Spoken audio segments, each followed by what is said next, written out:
Hello mga kalaboy, dito tayo sa may nagtitrending na masasarap na fishball dito sa may Malingap mga kalaboy, dito sa may Teachers Village mga kalaboy. Ito yung trending na fishball na masarap. Ito siya mga kalaboy. Ayan. Kalaboy, ilang taon ka ng masarap na fishball? Ay, kikiam pala, di ba? Ilang taon na? Kikiam, 3. 3 taon na? Oo. Taga saan ka? Dito, Cruz na Ligas. Hindi, probinsya mo. Tama. Samar, oh. Basta mo sila. Batiin mo sila. Batiin mo yung taga-Samar. Yung salita nyo. Pinabati ko yung mga taga-Samar. Yung salita nyo. Ay, Pero ba't ang sarap ng sauce nyo, ano? Ano? may sikreto dyan. May secret, no? Oo. Pero isa yung lasa, no? Di ba? Sikreto dyan pagmamahal. Ilan ba yung asawa mo? Ilan asawa mo? Ha? Ilan asawa mo? Isa lang. Ay, isa lang. Ilan na yung anak ng asawa mo? Isa lang. Isa lang din. Kasama mo sa bahay. Oo. Oo, masarap talaga. Ito yung kalabi mga nagtitrending na fishbowl dito. Masarap dito. Pag nagawi kayo dito sa area na to, napakasarap. Sauce pa lang, ulam na, di ba? Oh, sauce pa lang, ulam na. Pero isa talaga yung diluluto sa inyo. Sir, isa lang. Samar, Leyte yun, Leyte. Hindi, Samar. Samar. Ibang Leyte.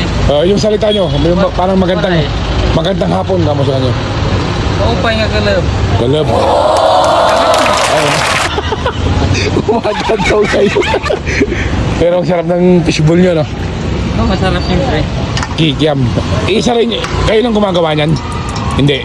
Nang? Yung kikiam ganun. Binibili lang to. Palengke. Pero isa na yung binibili nyo.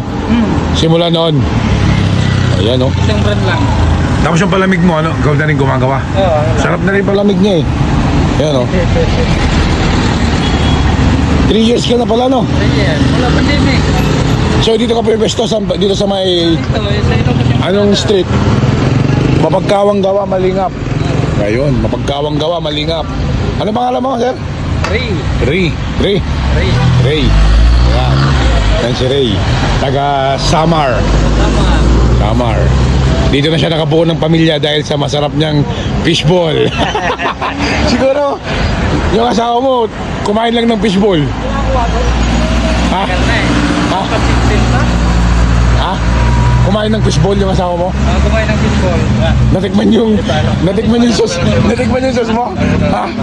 Natikman yung sauce mo? Oo, natikman yung sauce ko. Kinilig na, no? Siyempre. Ang lupit. Yan, may pagmamahal din yan, yung kwan mo. Palamig. Oo, may kasama pagmamahal. Pagmamahal, oh. Kaya mabibenta kasi talaga to. Alam nyo, mabenta talaga yung kwan nila dito. Ang sarap, grabe.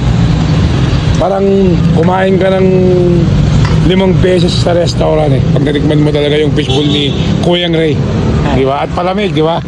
Anong palamig yan? Salamat. Gulaman. Yan. Match talaga sa fishbowl, no? Sa mga kikiam, no? O yan, malinis pati. O, ayaw niya ng madumi. Yan, para kaagit-agit sa ating mga bumibili. So, yun, magpapay ka na. Imbitin mo sila dito. Kain kayo dito ka mo. Kain kayo rito sa fishball ko. Thank you. Sa Teachers Village. Yun.